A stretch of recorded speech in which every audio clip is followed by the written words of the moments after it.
আল্লাহ যদি কোনো কারণে বিয়ানীবাজারের সমস্ত মুসলমানকে একসাথে জান্নাত দিয়া দেই, আর আমরা যদি সবাই একসাথে জান্নাত চলে যাই, তাহলে জান্নাত গিয়া সবার জায়গা হইব নি?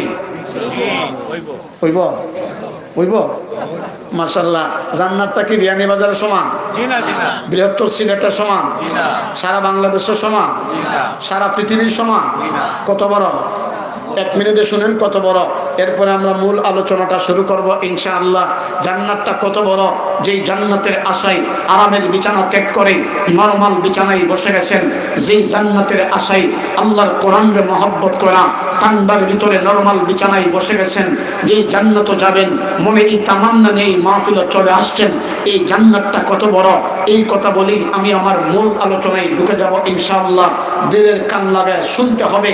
হযরত ইউসুফ আলাইহিস সালামের পাষণ্ড ভাইরা পয়গম্বর ইউসুফ আলাইহিস সালামকে হাত থেকে ছেড়ে দিয়েছেন, পরে যাবে সময় মাত্র কয়েক অনেকে বুঝেন নাই। এই যে আমার হাতে টিস্যু, আমার হাতে কি টিস্যু, এই টিস্যুটা আমি হাত থেকে ছেড়ে দিলাম, নিচে পড়তে সময় লাগবে কয় মাস? এই এখন বুঝছেন, মাত্র কয়েক সেকেন্ড। হযরত ইউসুফ আলাইহিস সালামের ভাইরা পয়গম্বর ইউসুফকে হাত থেকে ছেড়ে দিয়েছেন, পরে যাবে সময় মাত্র কয়েক সেকেন্ড। এমন সময় আমার আল্লাহ ডাক দিয়া কয়, জিবরাইল তখন ছিলেন সিদরাতুল মুনতাহায়। আমার আল্লাহ ডাক দিয়ে বলে, জিবরাইল, আমার পয়গম্বর ইউসুফ আলাইহিস সালামের পাটা কুফের পানিতে লাগবার আগে আগে তুমি জিবরাইল গিয়া ইউসুফের পায়ের নিচে নূরের ডানা বিছিয়ে দাও। জিবরাইল বললেন, আল্লাহ এটা কি সম্ভব? হাত থেকে চাইরা দিছে, পরে যাবে সময় মাত্র কয়েক সেকেন্ড, এত তাড়াতাড়ি আমি কেমনে যাই, কিভাবে সম্ভব?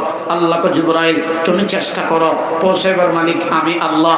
এবার জিবরাইল তার একটা নয় দুইটা নয় 600 নূরের পাকা এমন জোরে আঘাত করলেন।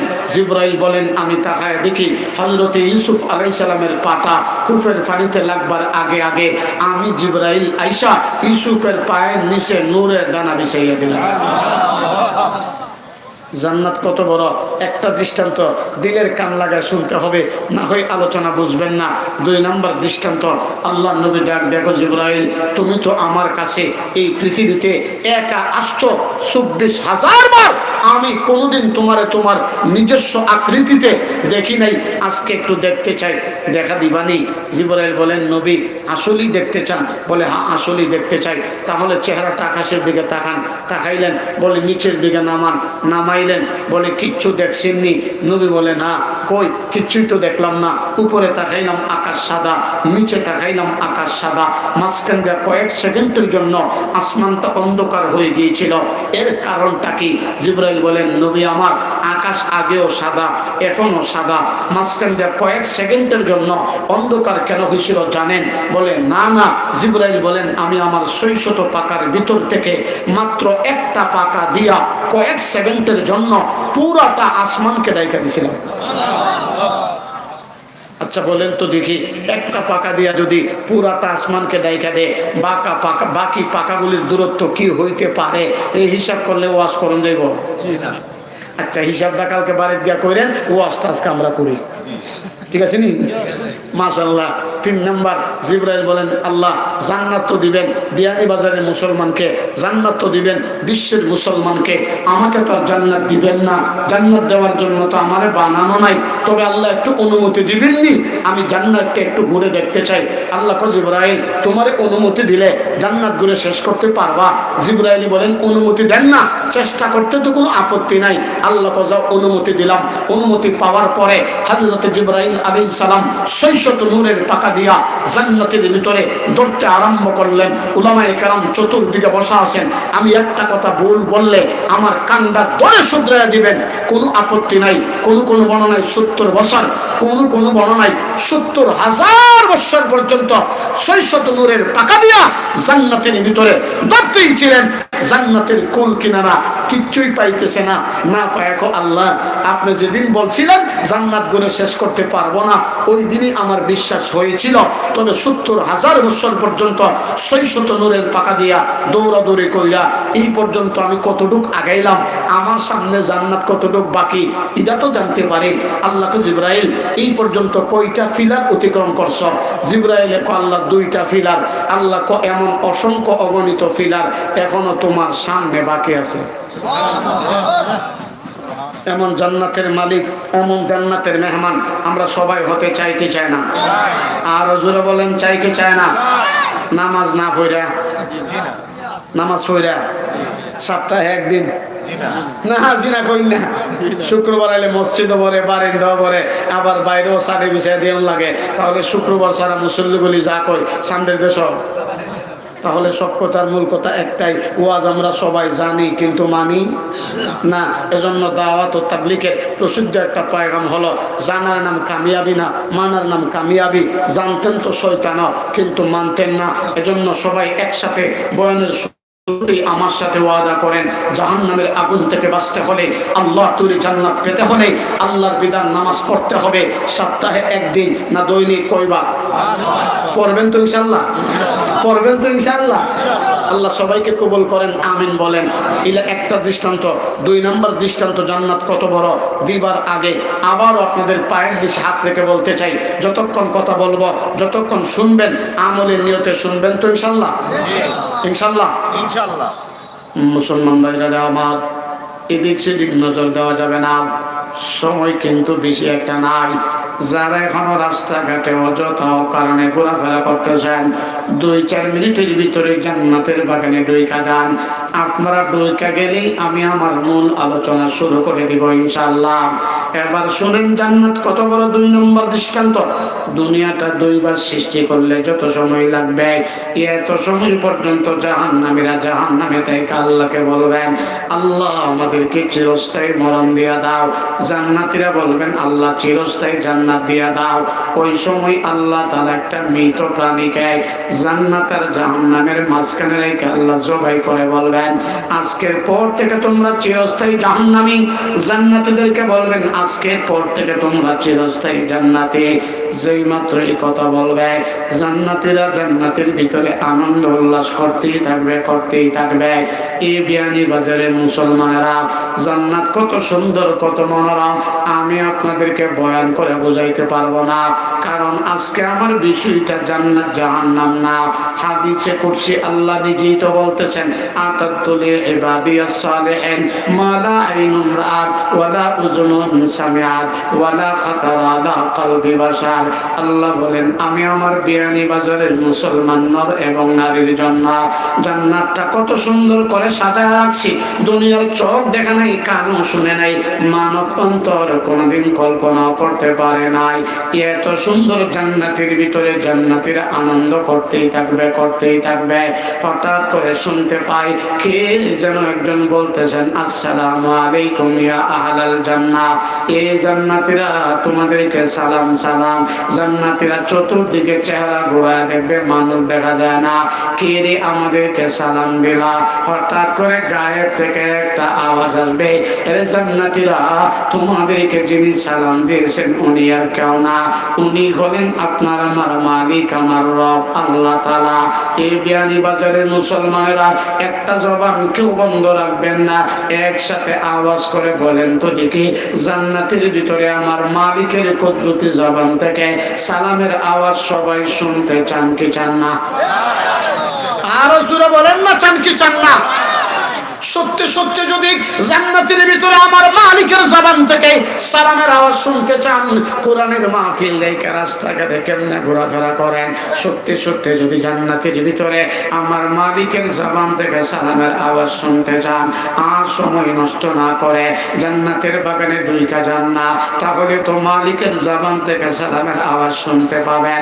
কিছুক্ষণ পরে আল্লাহ ডাক দিয়ে বলবেন, জান্নাতীরা দুনিয়াতে যেই যেই নিয়ামতের কথা বলছিলাম, জান্নাতের ভিতরে তোমরা আয়েশা বুঝা পাইছো নি, এই কথা বলতে দেরি হবে। জান্নাতের ভিতরে দুইটা ভাগ হয়ে যাবে, একটা ভাগ বলবেন আল্লাহ বুঝা পাইছি, আর একটা ভাগ বলবেন আল্লাহ বুঝা পাই নাই। যারা বলবেন বুঝা পাই নাই তারাই হলো জগতের উলামায়ে কেরাম।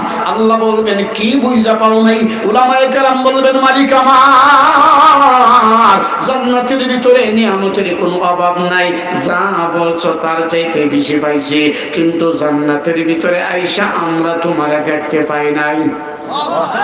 আর জোরে বলেন সুবহানাল্লাহ। উলামায়ে কেরাম বলবেন মালিক আমার জান্নাতের ভিতরে তোমারে দেখতে পাই নাই, আমরা তোমারে দেখতে চাই। আল্লাহ তাআলা সাথে সাথে নূরের তাজাল্লি দিবেন, জান্নাতীরা সহ্য করতে পারবে না। আল্লাহ বলবেন বুঝছি রে, নূরের তাজাল্লি দিলে তোমরা সহ্য করতে পারবে না, ঠিক আছে আমি তোমাদেরকে একটা মাহফিলের দাওয়াত দিলাম, এই মাহফিলে তোমরা যাইবা। জান্নাতীরা বলবেন আল্লাহ যেই মাহফিলের দাওয়াত দিলেন মাহফিলটা হবে কোথায়? সিলেটের আলিয়া মাঠে? বলে না না।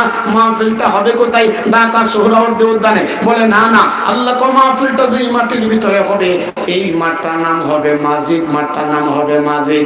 মাঠটা কত বড় হবে এই আলোচনা করলে সময় নষ্ট হয়ে যাবে, শুধু এতটুকু একটা ধারণা যাই না রাখেন।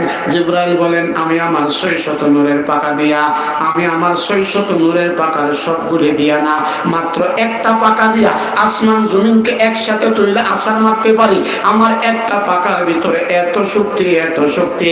জিবরাইল বলেন আমি আমার 600 নূরের পাকা দিয়া মাজিদ নামক মাটির ভিতরে ধরতে ধরতে ধরতে ধরতে আমার 600 নূরের পাকার সমস্ত শক্তি শেষ হয়ে যায়। এরপর মাজিদ নামক মাঠের 4 ভাগের 1 ভাগ অতিক্রম করা সম্ভব হয় না। তাহলে বিশাল বড় মাটির ভিতরে আল্লাহর দাওয়াতে সবাই মাহফিলও যেতে চান তো ইনশাআল্লাহ? আরো জোরে বলেন না ইনশাআল্লাহ? এখন যতটা মুসলমান মারা এবার জান্নাতীরা দলে দলে দলে দলে মাহফিলও যাইতে থাকবেন, গিয়া দেখবেন বিশাল বড় প্যান্ডেল, বিশাল বড় স্টেজ, 1,24,000 পয়গম্বর মতান্তরে 2,24,000 পয়গম্বর সবাই মঞ্চের ভিতরে বসা, কিন্তু মঞ্চের ভিতরে চেয়ার মাত্র 3টা, 3টা চেয়ার আবার খালি। জান্নাতীরা বলবেন আল্লাহ না জানি এই দামি কপাল কার এই 3টা চেয়ারে বসবেন। কিছুক্ষণ পরে এলান করা হবে আজকের মাহফিলের বিশেষ অতিথি হযরতে দাউদ আলাইহিস সালামের নাম। দাউদ পয়গম্বর যখন বিশেষ অতিথির চেয়ারে বসে যাবেন জান্নাতীরা তাকায় থাকবেন, না জানি মাহফিলের প্রধান বক্তাকে, প্রধান অতিথিকে। কিছুক্ষণ পরে এলান করা হবে আজকের মাহফিলের মধ্যে উনি প্রধান অতিথি, উনি আর কেউ না, উনি হলেন আপনার আমার নবী, নবী মুহাম্মদ আরবি সাল্লাল্লাহু আলাইহি ওয়াসাল্লাম।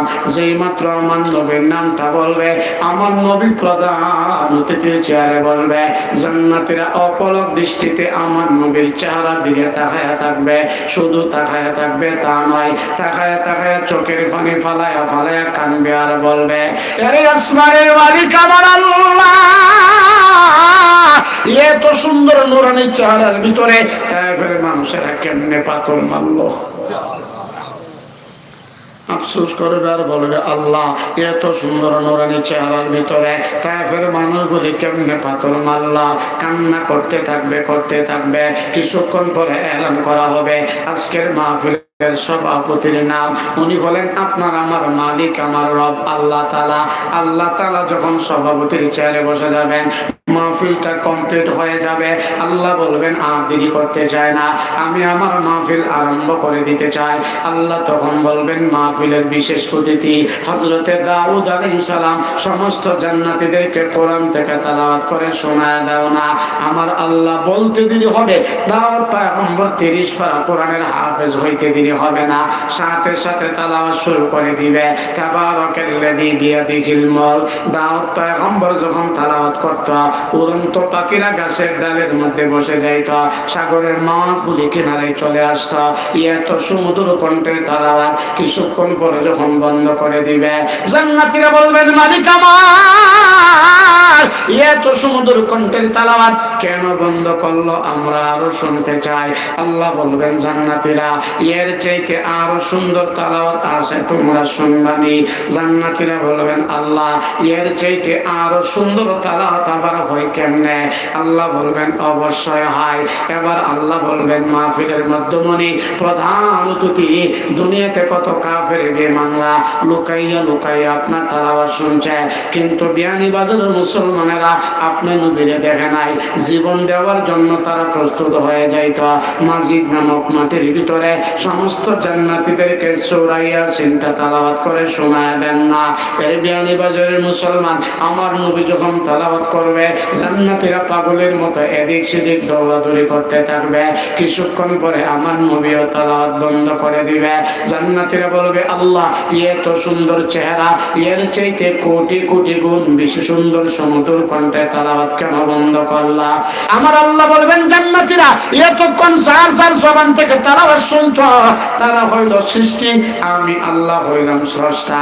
এবার আল্লাহ নিজে মাজিদ নামক মাটির ভিতরে আল্লাহর কুদরতি জবান দ্বারা সূরা রহমানের তেলাওয়াত করে শোনায় দিবেন। এই বিয়ানীবাজারের মুসলমানেরা আমার মালিক যখন তেলাওয়াত করবে রে জান্নাতের অবস্থাটা কেমন হবে আমি বয়ান করে বুঝাইতে পারবো না। এই জায়গায় না যাওয়া পর্যন্ত বুঝবেন না। সত্যি সত্যি যদি মাজিদ নামক মাটির ভিতরে আমার মালিকের কুদরতি জবান থেকে সূরা রহমানের তেলাওয়াত শুনতে চান তাহলে এক নাম্বার শর্ত হলো নিজের জীবনের চাইতে আমার নবীকে বেশি ভালোবাসতে হবে।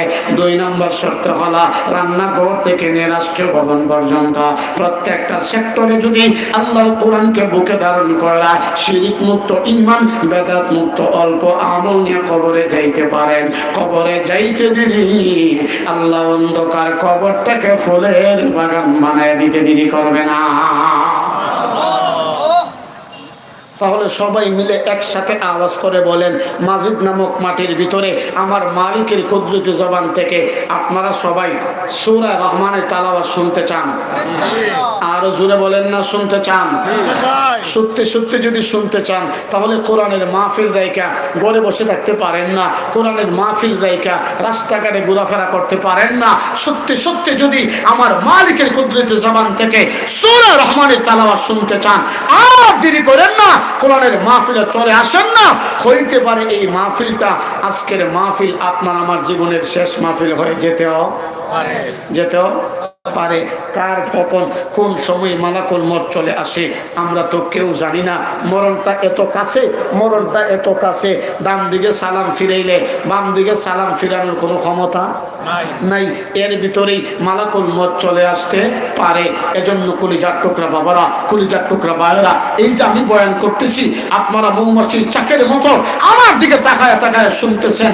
আমাদের সকলের মূল টার্গেট তো একটাই, আমার মালিককে খুশি করে যদি মালিকের তৈরি জান্নাত পাওয়া যায়। এই যে মাহফিল শেষ করে মুনাজাত করে বাসায় গিয়ে ঘুমাবেন, ঘুম ভাঙলে সকাল, না ভাঙলেই তো পরকাল। ঘুম ভাঙলে সকাল, না ভাঙলে পরকাল। এজন্য যুবক ভাই, শ্রমজীবী ভাই, ব্যবসায়ী ভাই যারা আছেন আল্লাহকে হস্তে 2-4 মিনিটের ভিতরে জান্নাতের বাগানে ঢুকে যান না। একজন বক্তা যখন কথা বলে একজন বক্তার সবচাইতে যে জিনিসটা বেশি দরকার এর নাম হলো শ্রোতা। এর নাম কি? শ্রোতা। আর দ্বিতীয়ত আমি আজকে কয়েকদিন যাবৎ মারাত্মক ধরনের অসুস্থ, গলা দিয়ে কথাই বের হয় না, কিন্তু আমার ভাই সংগঠনের সেক্রেটারি জাকির হুসাইন ভাই অনেক আগে দাওয়াত দিয়েছেন। গত বছরও চেষ্টা করেছিলেন, তারিখে মিলে নাই। এই বছর দাওয়াত দিয়েছেন, নিয়মিত কন্টিনিউ সবসময় যোগাযোগ রক্ষা করে চলেছেন। এজন্য অসুস্থ শরীর নিয়ে আইসা যদি বলি যে আমি অসুস্থ, কথা বলতে পারছি আর না পারছি, আর যদি না আইসা বলি অসুস্থ, কর্তৃপক্ষ মানবে, আপনারা বলবেন ঠিক হয়, বুঝছি অসুস্থ, মনে টাকা অন্যদিকে বেশি পাইছে, গাড়ি ওইদিকে ঘুরে এনেছে। এজন্য চলে আসলাম কিছু কথা বলার জন্য। সবাই মিলে একসাথে আওয়াজ করে বলেন না এই পৃথিবীতে একমাত্র শান্তির ধর্মের নাম? আর জোরে বলেন ইসলাম ছাড়া অন্য কোথাও শান্তির আশা করা যায়? আশা করা যায় না। সম্মানিত সুধী, আমি আমার মূল আলোচনা শুরু করছি না। আপনারা দেখছেন আমার বিষয়টা হলো সূরা ফুরকান 27 থেকে নিয়ে 32 নম্বর আয়াত পর্যন্ত। এই আয়াতে কারিমাগুলি আল্লাহ কেন নাজিল করছেন কাফেরদের দাঁত ভাঙ্গা জবাব দিতে দিতে গিয়া, আমার নবীকে সান্ত্বনা দিতে গিয়া আল্লাহ এই আয়াতগুলি কেন নাযিল করছেন আমি একটু পরে, যেহেতু এই আয়াতের আলোচনা তেমন বিষয় না, কিন্তু মুখ্য বিষয় হলো যতক্ষণ পর্যন্ত কথা বলবো, যতক্ষণ পর্যন্ত শুনবেন, মসজিদের ইমাম সাহেব যদি কথা বলে, একজন হক্কানি আলেম যদি কথা বলে, দিলের কান লাগায় যদি শুনতে পারেন, আল্লাহ না করো কোনো একটা কথাকে উসিলা বানায়া আল্লাহ চাইলে আপনাকে আমাকে মাফ করে দিতে এই ক্ষমতা মালিকের আছে না নাই? সবাই মিলে একসাথে আওয়াজ করে বলেন, এই পৃথিবীতে একমাত্র শান্তির ধর্মের নাম ইসলাম। আরো জোরে বলেন ইসলাম ছাড়া অন্য কোথাও শান্তির আশা করা যায়? আশা করা যায়?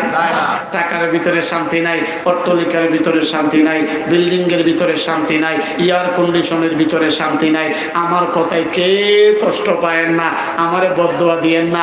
টাকার ভিতরে যদি শান্তি হইতো, এই বিয়ানী বাজারের অনেক সুদখোর আর ঘুষখোর দুর্নীতিবাজ সুর বাটফার যাদের কাছে টাকার কোনো অভাব বলেন না, অভাব নাই। পুরাতন কথা, আমার চাইতে ভালো আজ আপনারাই জানেন। এই যে আমার ভাই উলামায়ে কেরাম চতুর্দিকে বসে রয়েছেন, আমি একটা কথা বললেই আমার কান্ডা ধরবেন, শুধরায় দিবেন, কোনো আপত্তি নাই। বিল্ডিং এর ভিতরে যদি শান্তি হইতো, এয়ার কন্ডিশনের ভিতরে যদি শান্তি হইতো, বলকের বাদশা ইব্রাহিম বিন আদহাম রাহমাতুল্লাহি আলাইহি, যার নামটা অনেকেই শুনেছেন, যার বিল্ডিং এর কোনো অভাব ছিল না, বলকের বাদশা একদিন জঙ্গলে শিকারি করতে গেছেন। উনির বাড়ির যেই দাসী, যেই চাকরানি, প্রতিদিন উনির বিছনাটাকে সাজাইয়া গুছাইয়া সুন্দর করে পরিপাটি করে প্রস্তুত করে রাখেন।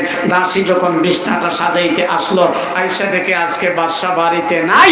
দাসীর মনে মনে একটা ইচ্ছা জাগলো, বাদশা যেহেতু আজকে বাড়িতে নাই, এই সুযোগে একটু টেস্ট করে দেখি না বাদশার বিছানায় কি পরিমাণ আরাম। দাসীর উদ্দেশ্য বিছানায় ঘুমানো না টেস্ট করা? আমার কথা কি আপনারা বুঝেন? সত্যি করে বলেন, বুঝেন? মাশাআল্লাহ, খুশি হইলাম। যদি বুঝতেই থাকেন, মাঝে মধ্যে একটু হা না কয়েন, তখন আমিও বুঝবো যে আমার কথাগুলি আপনারা আসলেই বুঝতেছেন। তাহলে বুঝে থাকলে বলেন, দাসীর উদ্দেশ্য বিছানায় ঘুমানো না টেস্ট করা? টেস্ট করতে গিয়ে যখন মাথাটা লাগাইলেন, সাথে সাথে দাসীর ঘুম চলে আসলো। সুবহানাল্লাহ কোন? আমিও প্রায় সময় বলে থাকি, আল্লাহ পাক ধনীদের তুলনায় আমাদের গরিবদেরকে আল্লাহ দুইটা নিয়ামত দিছে বেশি। একটা হলো ঘুমের নিয়ামত, আর একটা হলো খাবারের নিয়ামত। আর একটু জোরে কোনটি? ঠিক কইলেও ঠিক, না কইলেও ঠিক। বিশ্বাস না হলে বাড়ি দিয়ে একটু পরীক্ষা করে দেখেন। আমার গরিব ভাইয়েরা সারা দিন ক্ষেত কামারে কাজ করতেছে, যেই মাত্র বিছনায় শুইছে 5 মিনিটের ভিতরে ঘুমায় আসে। আর বিল্ডিং এর তালা যত বেশি, ঘুমের ট্যাবলেট তত বেশি। আর একটা নিয়ামত, খাবারের নিয়ামত, এটা আবার কেমনে? মই মুরব্বী বাবা যারা আছেন, আপনারা খুব ভালো করে বুঝবেন। আজ থেকে 20, 30, 40 বছর আগে বৈশাখ মাসের আগের মাসের নাম চৈত্র মাস, গ্রাম্য ভাষা কর চৈত মাস। কি মাস? চৈত মাস। এই চৈত মাস যখন আসতো, গ্রাম অঞ্চলে অনেক দুনিয়া ভাত খাইতো, আর গরিবে আডার রুটি খাইতো। তখন দুনিয়া বলতো, ফকিন্নির ভূত আডা খাসাবার মাস্তানি করাস। আল্লাহ কই কারো কারো আমি আল্লাহ কিছুদিন পরে চাউলের বস্তা ধরাই দেবো গরিবের হাতও, আটার বস্তা ধরাই দেবো ধনীর হাতও। মাশাআল্লাহ, এর কিছুদিন যাইতে না যাইতই এখন আমার গরিব ভাইয়েরা 3 বেলা পেটটা বইরা ভাত খা, আর দুনিয়া 3 বেলার ভিতরে 2 বেলা আডার রুটি খা, 1 বেলা ভাত খা, অর্থাৎ ডায়াবেটিস। অর্থাৎ কি? ডায়াবেটিস। এখন বাজারে বলে দেখা যায় কোন সময় চাউলের চাইতে আডার দাম জায়গা, এদিকে যেতে চাই না। বলতে চাচ্ছিলাম, দাসের উদ্দেশ্য বিছানায় ঘুমানো না টেস্ট করা? টেস্ট করতে গিয়ে যখন মাথা লাগাইলেন, দাসীর ঘুম চলে আসলো। বলকের বাদশা শিকারি শেষ করে বাড়িতে আইসা দেখেন বাদশার বিছানায় উনির বাড়ির দাসী চাকরানি ঘুমায় রইছে। এই দৃশ্য দেখার সাথে সাথে বাদশার মেজাজটা সিঙ্গেল গরম না ডবল গরম? ডবল গরম। মাশাআল্লাহ, আমার ওয়াজ বুঝিনো। বলকের বাদশা হাতের মধ্যে একটা চাবুক নিছে, চাবুক নিয়ে যখন দাসীরে প্রথম আঘাত করছে, দাসী মিটমিটায় হাসে।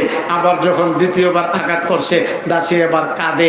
বাদশাকে ইমন পাগল আমি আমার জীবনও দেখছি না। সে যদি পাগলই হইতো, 2 বার আঘাত করছে, দুবারই হাসার কথা। ভালো মানুষ হলে 2 বার আঘাত করছে, ব্যথা পাওয়ার কারণে দুবারই কাঁদার কথা। কিন্তু প্রথম আঘাতে হাসে, দ্বিতীয় আঘাতে কাঁদে। অবশ্যই এর ভিতরে কোনো একটা রহস্য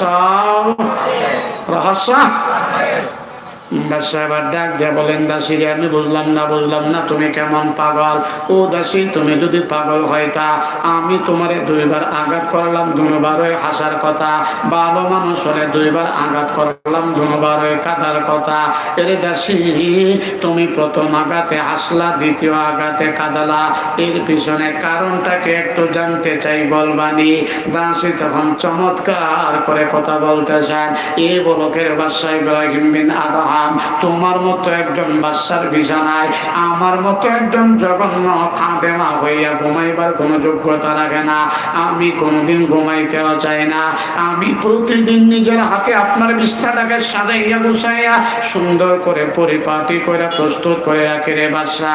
আজকেও যখন সাজাইতে আসলাম, আইসা দেখলাম আপনি বাড়িতে নাই। আমার মনে মনে একটা কৌতূহল জাগলো, একটু টেস্ট করে দেখি বিছনার ভিতরে কি পরিমাণ আরাম। টেস্ট করতে গিয়া যখন মাথা লাগায় অটোমেটিক আমার ঘুম চলে আসে। আমি ইচ্ছা করে ঘুমাই নাই, এরপরও বিষয়টা আমার কাছে অন্যায় মনে হচ্ছে। আমার মতো একজন সাধারণ দাসী হইয়া এত বড় দেশের বাদশার বিছানায় কেন মাথা লাগাবা? এটা আমার চরম অন্যায়, চরম অপরাধ। এ বলকের বাদশা ইব্রাহিম বিন আদহাম রহমাতুল্লাহি আলাইহি, এই জন্য আপনি যখন আমাকে প্রথম আঘাতটা করলেন আমার মনে মনে একটা আনন্দ চলে আসলো। মনে হয় আমার অন্যায়টা ক্ষমা হয়ে গেছে, মনে হয় আমি মাফ পেয়ে গেছি, এই জন্য আমি আনন্দে হাসলাম। বাদশা বলেন, দাসীরে আমি বুঝলাম প্রথম আঘাতে তুমি মাফ করছে, হাসলা আমি বুঝলাম, কিন্তু দ্বিতীয় আঘাতে তুমি আবার কেন কাঁদলা? দাসী তখন চমৎকার একটা জবাব দিই, আমার দিকে তাকায় তাকায় শুনতে হবে।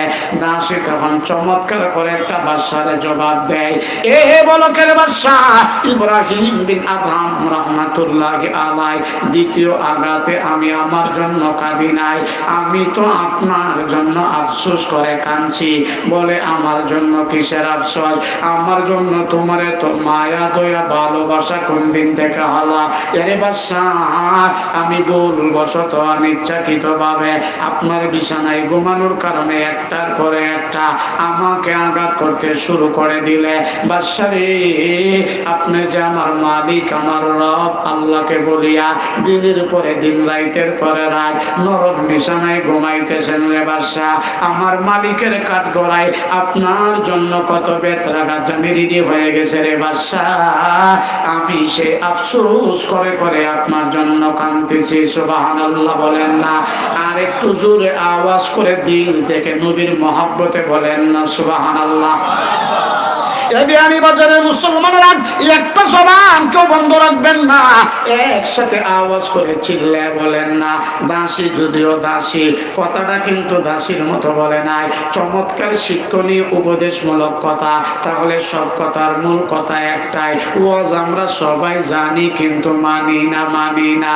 এজন্য আমার যেই সমস্ত ভাইরা এখনো মাহফিলও ঢুকেন নাই, 2-4 মিনিটের ভিতরে দৌড়াদৌড়ি করে ঢুকে যান না। আল্লাহর কোরআনের জন্য মায়েরা যদি বান্দা জমিনে পড়া আল্লাহ পাকের মেহমান হয়ে যায়। আল্লাহ তাআলা মরতে দেরি তার খবরটাকে জান্নাতের বাগান বানায় দিতে দেরি করবে না। এজন্য ব্যবসায়ী ভাইরা, চাকরিজীবী ভাইরা এবং শ্রমজীবী ভাইরা আর দেরি করেন না। বলা তো যায় না, মনে মনে ভাবতেছেন আরো 1 ঘন্টা পরে যাব না, 1 ঘন্টা পর্যন্ত বাঁচবেন এর কোনো গ্যারান্টি নাই, এর ভিতরেই তো মালাকুল মউত চলে আসতে পারে। এজন্য আমি আমার প্রত্যেকটা মাহফিলে এখন এই কথা বলতে বাধ্য হই, শুধু ডাকের মেহমান আসলে বয়ান শুনবেন, বিষয়টা যেন এমন না হয় প্রত্যেকটা জুমার দিন মসজিদের খতিবের বয়ান মনোযোগ সহকারে শুনবেন, মসজিদের ইমামের কথা শুনবেন। বলা তো যায় না কার কথায় আল্লাহ আপনার কপালে হেদায়েত লেখা রাখছে, এটা তো বলা যায় না। এজন্য আমি আমার প্রত্যেকটা মাহফিলে এই কথা জোর গলায় এখন বলি, হক্কানি রব্বানি আলেম ওলামারে ভালোবাসবেন, আল্লাহ পাক দুনিয়াতে সম্মানের চেয়ারে বসায় দিবেন, মরার পরে বিনা হিসেবে জান্নাত দান করবেন। একজন বুজুর্গ আল্লাহ ওয়ালা আলেমের সহবতে চলবেন। আমার মতো অযোগ্য বেআমল আলেম না, আমার তো যোগ্যতা নাই, এলেম নাই, কালাম নাই, আমল নেই, কিচ্ছু নাই। তবে আজকের জন্য আমার একটা স্পেশাল পাওয়ার, আমি মুসাফির, এই মুসাফির হালতে কথাগুলি বলতেছে।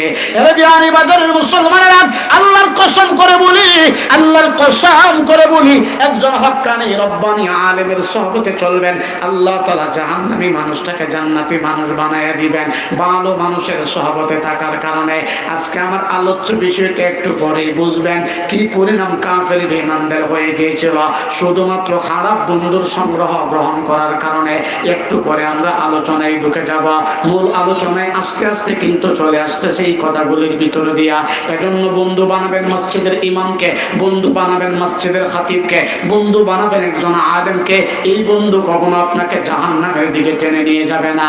আমি এখন যেই কথাটা বলতে চাই, আমি আমার মালিকের কসম করে বলি, আমি আমার মালিকের কসম করে বলি, হক্কানি রব্বানি আলেমের সহবতে চলবেন, আল্লাহ তাআলা মুহূর্তের ভিতরে জাহান্নামী মানুষটাকে জান্নাতি মানুষ বানায় দিবেন। শুনেন তার বাস্তব একটা প্রমাণ। বহুত বড় একজন বুজুর্গ আলেম, যেমন আলেম তেমন বুজুর্গ, আবার রাষ্ট্রপ্রধান। নাম ছিল সুলতান মাহমুদ গজনবী রহমাতুল্লাহি আলাইহি।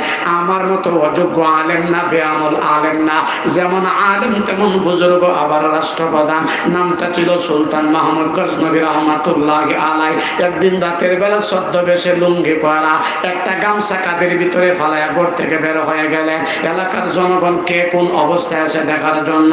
মনে মনে কষ্ট নিয়েন না, এই তো সামনে নির্বাচন আসতেছে, দেখবেন আইসা ভোট সাবে, আমারে ভোট দিবেন, রাস্তা স্বর্ণ দিয়া বান্ধায় ফেলবা। যেই মাত্র ক্ষমতার চেয়ারে বসে যাবেন, মাসের মাস বছরের পর বছর শখে দিবার জন্য পাওয়া যায় না। কথা বলেন ঠিক না? সুলতান মাহমুদ গজনবী মনে মনে চিন্তা করলেন, আমি তো আলেম, আবার রাষ্ট্রপ্রধান। রাতের বেলা একা একা বের হয়ে গেলেন, এলাকার জনগণ কোন অবস্থায় আছে দেখার জন্য। যাইতেছেন বোঝানোর জন্য বলতেছি। মনে করেন যাইতে যাইতে বিয়ানী বাজারের মূল বাজারটা গেছে, গিয়া দেখে কয়েকজন মানুষ এক জায়গায় ঘোরাফেরা করতেছেন। সুলতান মাহমুদ গজনবী মনে মনে চিন্তা করলেন, এত রাত্রে মানুষগুলি রাস্তায় কি করে। এবার উনি ঘুরির দিকে তাকালেন, তাকায় দেখেন এই সময়টা তাহাজ্জুদের সময়। মনে হয় মানুষগুলি তাহাজ্জুদ করার জন্য বের হয়েছেন। মাঝখান দিয়ে একটা চিকন কথা বলি, শুনেন। সমাজের ভিতরে যারা ভালো মানুষ, এদের চিন্তা চেতনা সব সময় থাকে ভালো, আর যারা সুরবাটফার, এদের চিন্তা চেতনা সব সময় থাকে সুরবাটফারি। ঠিক কইলো ঠিক, না কইলো ঠিক, এটা ওই ঠিক। সুলতান মাহমুদ গজনবী মনে মনে চিন্তা করলেন, মনে হয় মানুষগুলি তাহাজ্জুদ করার জন্য বের হয়েছেন। লম্বা কথা, সামনে গেলেন, সালাম দিলেন, গিয়া বললেন, ভাই এত রাত্রে তোমরা বিয়ানী বাজার রাস্তায় ঘোরাফেরা কেন করতেছ? তোমরা কি তাহাজ্জুদ করার জন্য বের হয়েছ নাকি? চাইরজন চিনে না, উনি যে এত বড় বুজুর্গ আলেম, আল্লাহওয়ালা রাষ্ট্রপ্রধান, আগে কোনোদিন দেখাও নাই, ছদ্মবেশে বের হয়েছেন। এবার চাইরজন ডাক দিয়ে বলে, মুরব্বী কি আবুল তাবুল বলেন, তাহাজ্জুদ কি জীবনে নামই তো শুনছি না। আমরা 4 জন হইলাম সুর। 4 জন কি? 4 জন কি? সুলতান মাহমুদ গজনবী বলে, কারবারটা দেখছনি, আমি রাষ্ট্রপ্রধান, আমার সামনে তারা বলেন সর। সুলতান মাহমুদ গজনবী মনে মনে একটা কৌশল অবলম্বন করলেন, কিভাবে চোরগুলিকে ধরা যায়। কারণ উনি একা, তারা 4 জন, শক্তি দিয়ে চাইলেই এখন ধরতে পারবে না। মাঝখান দিয়ে আরেকটা চিকন কথা বলি, শুনেন, বেজার হয়েন না। আলেম ওলামারে বেকল মনে করেন না, বেকলের বান ধরে তাকে কিচ্ছু কয় না, না জানি ইসলামের কোনো ক্ষতি হয়ে যায়। কোরআন হাদিসের ভাষায় আলেম ওলামার চাইতে জ্ঞানী আর কেউ হতে পারে না। সুলতান মাহমুদ গজনবী মনে মনে চিন্তা করলেন, আমি একা, তারা 4 জন, এখন শক্তি দিয়ে চাইলেই তাদেরকে ধরতে পারবো না। এবার উনি একটা কৌশল অবলম্বন করলেন, কিভাবে চোরগুলিকে ধরা যায়। সুলতান মাহমুদ গজনবী ডাক দিয়ে বলে, চোর ভাইরা, তোমাদেরকে পাইয়া আমার বড় ভালোই হয়েছে, তোমাদের সাথে আজকে আমার চুরি করার জন্য নিবানি। চোরগুলি বলেন, মুরব্বী কি আবুল তাবুল বলেন, আমরা যে মানুষের বাড়িতে চুরি করি এমনি করি না, আমাদের কিছু গুণ আছে, কিছু ট্রেনিং আছে। আপনার যে আমাদের সাথে চুরি করতে যাবেন, আপনার কোনো গুণ আসেনি। সুলতান মাহমুদ গজনবী বলেন, তোমাদের কি গুণ আগে শুনি, পরে আমি আমারটা বলবা। এবার 1 নাম্বার চোরটা দাঁড়ায় কই, মুরব্বী আমার গুণটা হলো বিয়ানি বাজারে যে বাসায় চুরি করতে যাবা এই বাসার যদি কুকুর থাকে, কুকুর সুর দেখার পরে যদি কুকুরটা গেউ গেউ আরম্ভ করে, আমি হাত তুলতে দেরি হয়, কুকুর গেউ গেউ বন্ধ করতে দেরি হয় না। 2 নম্বর কুকুরটা গেউ গেউ করে কি বলে, কুকুরের ভাষা আমি বুঝি। সুলতান মাহমুদ গজনবী বলেন, আরে বাবা রে বাবা, চুরি করার জন্য তো এমন লোকেরই দরকার। 2 নম্বর জন বলে, মুরব্বী আমার গুণটা হলো বিয়ানি বাজারে যেই বাসায় চুরি করতে যাবা এই বাসার গেটও যদি কয়েকটা তালা মারানো থাকে কোনো অসুবিধা নাই, আমি হাত দিতে দেরি হয়, অটোমেটিক তালা খুলতে দেরি হয় না, বলে তোমারও দরকার। 3 নম্বর জন বলে, মুরব্বী আমার গুণটা হলো বাড়ির ভিতরে ঢুইকা আমি নাক দিয়া গ্রাম শুই না বইলা দিতে পারি কোন কোন জায়গায় দামি মাল আমার তালাশ করার দরকার হয় না, বলে তোমার তো আরো বেশি দরকার, সময় বাঁচবো। 4 নম্বর জন বলে, মুরব্বী আমার গুণটা হলো আমি রাতের বেলা অন্ধকারে যারে দিকে দিনের আলোতে আমি আবার তারে চিনি। সুলতান মাহমুদ গজনবী বলেন, এই গুণ দিয়া কি করবা, বলে মুরব্বী কোন সময় কাজে লাগতে হতে পারে। এবার 4 জন ডাক দিয়ে বলে, মুরব্বী আপনি যে আমাদের সাথে চুরি করতে যাবেন আপনার কি গুণ? সুলতান মাহমুদ গজনবী বলেন, এরা সুরেরা চুরি করতে গিয়ে যদি বাড়ির মালিকের হাতে ধরা পড়া যায়, মালিক যদি বিচার সালিশ কায়েম করে, বিচারপতি যদি রায় দিয়ে ফাঁসির রায় হওয়ার পর ফাঁসির 1 ঘন্টা আগে যদি আমি আমার সুন্নতি দাড়ি মোবারক একটা নাড়া মারি, নাড়া দিতে দেরি ফাঁসি মওকুফ হইতে দেরি না। সুবহানাল্লাহ সুবহানাল্লাহ। সুরগুলি বলেন, মুরব্বী তাহলে আমাদের গুণের চাইতে আপনার গুণটা মারাত্মক অনেক বড়, তাহলে আজকে থেকে আপনি হলেন আমাদের সাইরো সুরের লিডার। সুলতান মাহমুদ গজনবী বলে, কারবারটা দেখছুনি আমার দিয়ে সুরের লিডার বানায় ফেলছে, কিন্তু পরিচয় দিতে পারতেছে না, দিলেই তো সমস্যা। সুলতান মাহমুদ গজনবী আবার ডাক দিয়া বলেন, সুরেরা আমি তো মাত্র নতুন জয়েন করছি, আওবাও কিচ্ছুই বুঝি না, আজকে তোমরা কার বাসায় চুরি করার জন্য বের হইছা? সুরগুলি বলেন, মুরব্বী এতদিন দেশের জনগণের বাসায় বাসায় চুরি করছি, আজকে বাড়ি থেকে পাক্কা নিয়ত করে বের হইছি দেশের বাদশাহ সুলতান মাহমুদ গজনবীর বাসায় চুরি করব।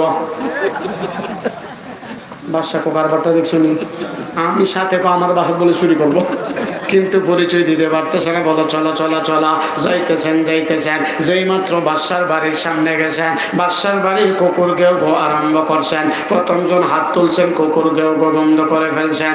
বাকি সুরগুলি বলেন, কিরে তুই না কুকুরের ভাষা বুঝস, কুকুর গেউ গেউ করে কি বলতেছে আমাদেরকে ব্যাখ্যা করে বুঝা।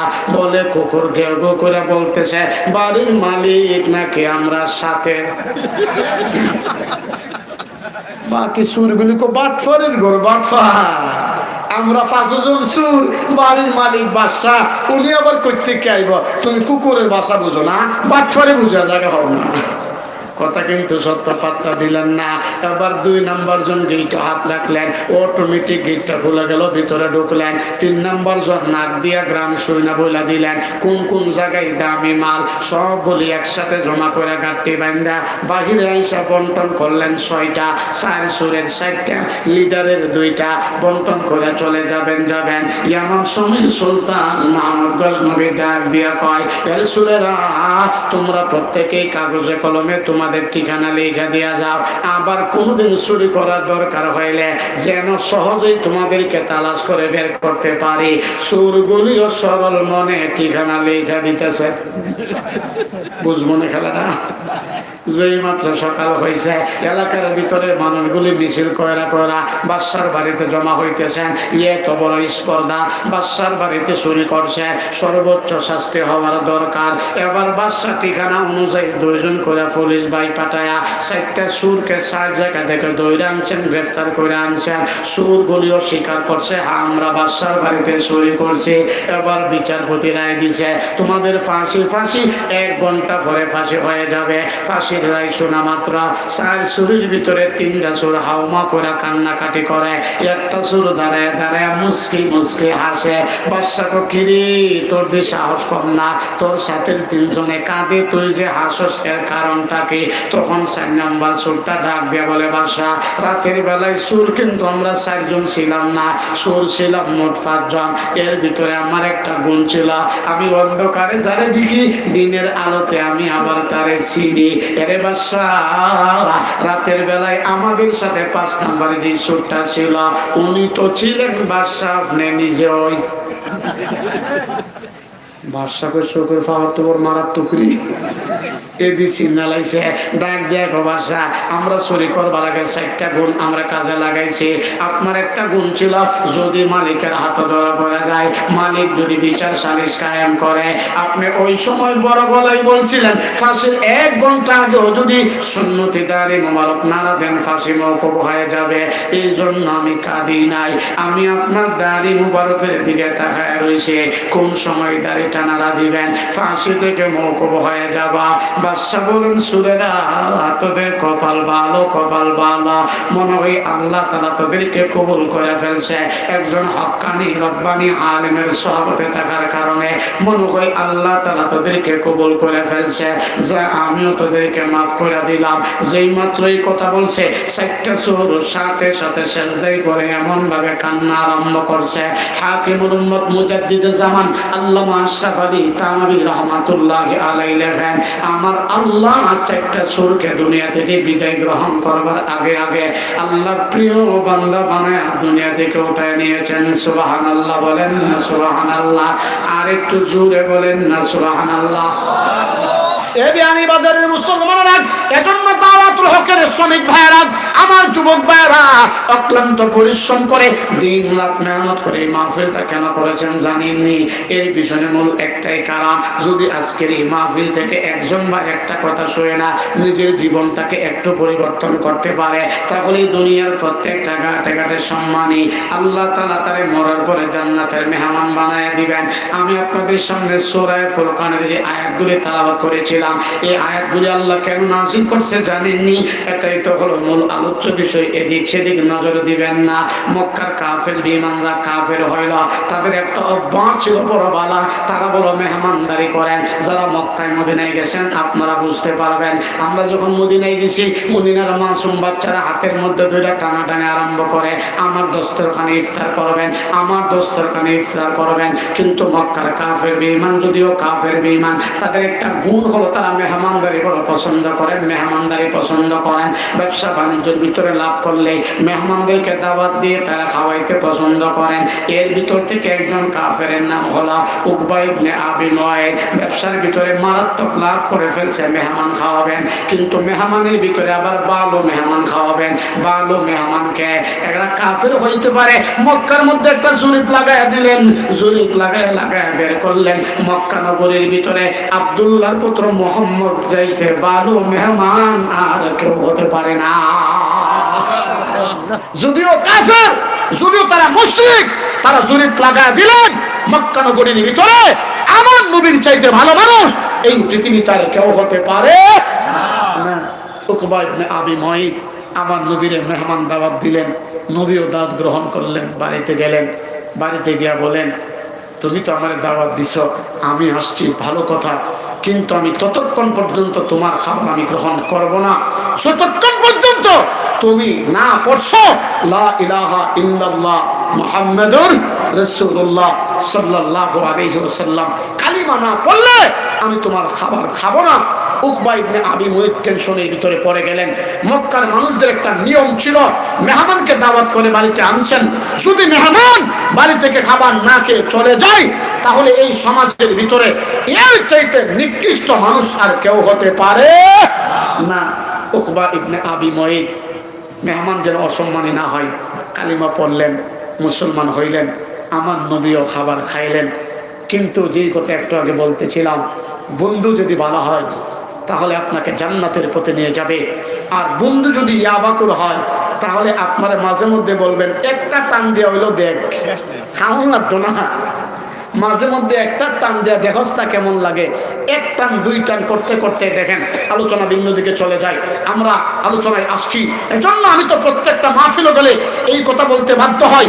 এই সারা বাংলাদেশে তাফসীরুল কোরআন মাহফিল হচ্ছে, আমরা বয়ান করছি, আপনারা শুনতেছেন, বয়ান এক কান দিয়া শুনি আর এক কান দিয়া বের করে দিই। আমরা যখন বিভিন্ন মাহফিলে যাই অনেকেই বলে হুজুর ওয়াজ করি কি করবেন, আর ওয়াজ শুননি কি করব। যতক্ষণ ওয়াজ করেন ততক্ষণই ঠিক থাকে, ওয়াজের প্যান্ডেল থেকে বের হয়ে গেলে আবার যেই আমার বলেন না তে যে, আর একটু বলেন না তে যে, সেই অনেকে বলে হুজুর ওয়াজ কি ওয়াজ করেন, আমার ছেলে দিয়ে ওয়াজও শুনে, আবার মসজিদের ইমাম খতিবরে ভালোবাসে, আবার বাড়িতে আসলে আমরা কথা শুনে না। এমন শোনার ছেলে বিয়ানি বাজার নাই, এমন শোনার ছেলে বিয়ানি বাজার নাই। আমিও তাদের সাথে তাল মিলাইয়া প্রায় সবাই একটা কথা বলে থাকি, তা হলো এই ফ্যাক্টরি যত ভালো মাল তত। আমার কথা মনে হয় বুঝেন না, আমার কথা কি বুঝেন? বুঝলে একটু হা না কয়েন। ফ্যাক্টরি যত ভালো মাল তত ভালো। আর সন্তান জন্ম দেওয়ার মূল ফ্যাক্টরি, মূল ফাউন্ডেশন আমার কলিজার টুকরা মা জাতি। আমার মা যদি নামাজি হয়, আমার মা যদি আল্লাহওয়ালা হয়, আমার মা যদি পর্দানিসীন হয়, সন্তান ভালো হবে। মা যদি হয় স্টার জলসাওয়ালা, সন্তান হবে স্টার জলসাওয়ালা। মা যদি হয় কিরণ মালা, সন্তান হবে কিরণ মালা। মা যদি হয় জি বাংলা, সন্তান হবে জি বাংলা। বাবা যদি হয় গাঞ্জাখোর, সন্তান হবে ইয়াবাখোর। না ঠিক না কইলো ঠিক, ইডুই ঠিক, ঠিক করবার লাগি তো আইছি। দেখা এই জন্য বুকে বড় ব্যথা নিয়ে কথাগুলি বলতেছি। বর্তমানে যেটা বাংলাদেশে ফর্দার ওয়াজ করে কোনো লাভ নাই। আর আমার বিষয় আজকে ফর্দাও না, কিন্তু কথার প্রসঙ্গে চলে আসলো। বন্ধু যদি খারাপ হয় আপনাকে জাহান্নামের দিকে নিয়ে যাবে, আর যদি আপনার সঙ্গী ভালো হয় আপনাকে জান্নাতের দিকে নিয়ে যাবে। কথা বলেন ঠিক না? এজন্য বন্ধু নির্বাচন করতে গেলে চিন্তা ভাবনা করে নির্বাচন করবেন। আপনাকে রাস্তায় দাঁড়া পাইলেই হোটেলে নিয়ে নাস্তা খাওয়াচ্ছেন, আপনাকে খাবার খাওয়াচ্ছেন, চা খাওয়াচ্ছেন, এজন্য বন্ধু ভালো না। না, বন্ধু নির্বাচন করার জন্য চিন্তা করবেন আমার বন্ধুটা মসজিদের সাথে সম্পর্ক আছে কিনা। কথা বলেন ঠিক কিনা? বন্ধু এইভাবে নির্বাচন করবেন, তাহলে সারা অঙ্গে ব্যথা ওষুধ দিব কোথায়? এই ডিজিটাল বাংলাদেশে ফর্দার ওয়াশ করে কোনো লাভ নাই। কারণ আমার মা বোনেরা ফর্দার লাগে যে বুরকাটা পরে, মাঝে মধ্যে দেখবেন বুরকার ভিতর দিয়ে ফর্দার বেগা গোটে কি গোটে না। ফাঁকে দিয়ে দুই কথা বলবো। মুসলিম জামির দ্বিতীয় খলিফা, খলিফাতুল মুসলিমিন হযরত উমর রাদিয়াল্লাহু তাআলা আনহু নাম শুনছেন? উমরের নাম শুনছেন? বাড়ি কই বিয়ানী বাজার? সিলেট? জানেন না? মনে হলে ভরে যাইব খোলাফায়ে রাশেদার উমরে ফারুক।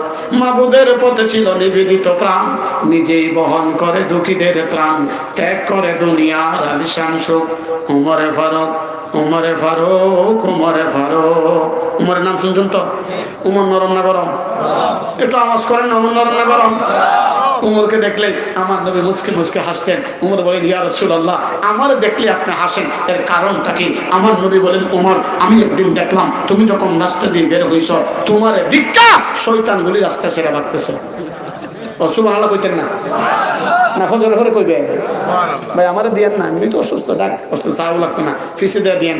আর কইবেন খেললে উমরে দেখলে শয়তান ভাগে, আমরা দেখলে শয়তান ওয়েলকাম আর কাছে আর উমরে দেখলে শয়তান ভাগে। জায়গায় দিকে যাওয়ার টাইম নেই। যেই কথা বলতেছিলাম, সারা অঙ্গে ব্যথা, ওষুধ দিব কোথায়? এখন একটা জবান বন্ধ রাখবেন না। এই যে আমার এই শ্রমিক ভাইয়েরা, আমার জাকির ভাই সহ সংগঠনের সভাপতি, সেক্রেটারি, সদস্যবৃন্দ, শ্রমিক ভাই যারা আছেন, সবাই মিলে একসাথে আওয়াজ করে বলবেন, সমস্ত গুনাহ থেকে বাঁচিয়ে থাকার একমাত্র উপায় বান্দার এই কলবের ভিতরে যার বই থাকতে হবে তিনি কে? জোরে বলেন না, তিনি কে? মুসলমান ভাইরা আমার এদিক সেদিক নজর দিবেন না। এখন একটা দামি কথা শোনাবা, দিলের কান লাগায় লাগায় শুনবেন। অনেকেই বলবেন দাওয়াতুল হকের মাহফিল কেন করেন? মাহফিল করলে লাভ কি? আমি বললাম কোনো লাভ নাই, তবে একটা লাভ, এই মাহফিলগুলি থাকার কারণেই সমাজের অধিকাংশ যুবকরা দাঁড়ায় পেশাব করে না। আরো জোরে বলেন। এই মাহফিলগুলি থাকার কারণেই সমাজে অধিকাংশ মানুষগুলি আলেম ওলামার দিল থেকে মহব্বত করে। নবীর বিরুদ্ধে কথা বললে টুপিওয়ালার আগে ফ্যানওয়ালা যুবকটা রাস্তার ভিতরে দাঁড়ায় যায়, একমাত্র এই মাহফিলগুলোর কারণে। এখন একটা জবান বন্ধ রাখবেন না। আমি একটা দামি কথা বলি, আপনারা শুনেন, আমার সাথে একমত হলে বলেন, আল্লাহর কোরআনের জ্ঞান না থাকার কারণে মুসলমান সন্তানেরা দিন দিন নিচের দিকে যাইতেছে না উপরের দিকে নামতেছে? কি পরিমাণ নিচের দিকে, একটা বাস্তব কথা শুনেন। এখন যে কথাটা বলবো, সবাই বলেন শাহজালাল শাহপরান রহমাতুল্লাহ আলাইহি সহ 360 আউলিয়া যারা দুনিয়া থেকে বিদায় গ্রহণ করে চলে গেছেন, তারা তো আসমান থেকে লাভ দিয়ে আসে নাই, তারাও তো কোনো না কোনো একটা মায়েরই সন্তান। এই মাগুলি কেমন মা? কোরআনের মাহফিলগুলি থাকার কারণে মুসলমানের যুবকদের কেমন ফায়দা? শুনেন। আমি আমার বাস্তব চোখের দেখা একটা কথা এখন বলবো। গত কয়েক বছর বছর আগে আমি মাহফিল করতে যাব চট্টগ্রাম। মাহফিল করতে যাইবার আগে চট্টগ্রাম জেলার আগে একটা জেলার নাম হলো ফেনী। ফেনী জেলা অতিক্রম করতেছি। এমন সময় তাকায় দেখলাম কয়েকজন মুরব্বী এবং যুবক মিল্লা রাস্তার ভিতরে বিশাল বড় একটা ড্যাগ, আবার লাল শালো কাপড় দিয়ে ফেসানো। যুবকগুলি চান্দা তুলে চান্দা। আমি বললাম, যুবক ভাই কিসের চান্দা তোলা? বলে, হুজুর আগামীকালকে এই এলাকাতে খাজার নামে সিন্নি হবে। আমি বললাম, মাশাআল্লাহ, কোনো আপত্তি নাই, তুমি গান বাজনা না করে খাজার নামে সিন্নি করতেছো, ভালো কথা। তবে খাজা মঈনুদ্দিন চিশতি আজমিরি রহমাতুল্লাহ আলাই এত বড় আল্লাহর ওলি কেমনে হয়েছে জানুনি? বলে, না না না না। আমি বললাম, যুবক ভাই যদি আমি বলি তাহলে শুনবানি, কষ্ট না পাইলে? বলে, হুজুর বলেন বলেন। যারা চান্দা তুলে যুবক এবং মুরব্বীর ভিতরে এমন মুরব্বীও আছে যাদের মুখের ভিতরে দাড়ি তো নাই হয়, কিন্তু মোজগুলি এত লম্বা, খাবার ঢুকাইতে গেলে আঙ্গুল দিয়ে গুতাইয়া ভিতরে খাবার ঢুকান লাগবো, এদিকে যাওয়ার টাইম নাই। আমি বললাম, যুবক ভাই তাহলে শুনবানি? বলে, হুজুর বলেন বলেন। আমি বললাম, যুবক ভাই খাজা মঈনুদ্দিন চিশতি আজমিরি রহমাতুল্লাহ আলাইহি এমন মার সন্তান যেই মার কোনদিন ইচ্ছাকৃতভাবে এক ওয়াক্ত তাহাজ্জুদের নামাজ পর্যন্ত কাজা হয় নাই। সুবহানাল্লাহ বলেন না সুবহানাল্লাহ। আমি বললাম, তাহলে শুনেন না, খাজা মঈনুদ্দিন চিশতি আজমিরি এত বড় আল্লাহর ওলি কেমনে হইল? বলে, হুজুর কোন শুনি। আমি বললাম, খাজা মঈনুদ্দিন চিশতির উস্তাদ, ভারতবর্ষে হাজার হাজার আলেমের উস্তাদ, নামটা হলো উসমান হারুনি রহমাতুল্লাহ আলাই। উসমান হারুনি একবার বৃদ্ধ হয়ে গেলেন, মনে মনে চিন্তা করলেন, আমি আর বেশি দিন বাঁচবো না, কিন্তু আমার ইন্তেকালের আগে আমার খেলাফতের গুরু দায়িত্ব আমি কার কাছে দিয়ে যাব? উপযুক্ত কোনো মানুষ তালাশ করে পাচ্ছিলেন না। উসমান হারুনি মনে মনে চিন্তা করে একটা সিদ্ধান্ত নিলেন, আমি একটা ইন্টারভিউ নিব, আমি একটা পরীক্ষা নিব। এই ইন্টারভিউর ভিতরে যিনি পাস করবে আমি আমার খেলাফতের দায়িত্ব তার হাতে দিয়ে যাব। এখন এদিক সেদিক নজর দিবেন না, না হয় আলোচনা বুঝবেন না, না বুঝলে কালকা শাস্ত্র লগিয়া ফেস লাগাই দিবেন, বলবেন হুজুর উল্টা পাল্টা বলছে। এজন্য দিলের কান লাগায় শুনবেন। উসমান হারুনি রহমাতুল্লাহ আলাই ইন্টারভিউ নেওয়ার জন্য মসজিদে ঢুকলেন। মসজিদে ঢুকে এশারের নামাজের ইমামতি কইরা ডাইনে বামে সালাম ফিরে বলেন, মুসল্লিরা আমার পিছনে তোমরা কয়জন এশারের নামাজ জামাতে বর্ষ?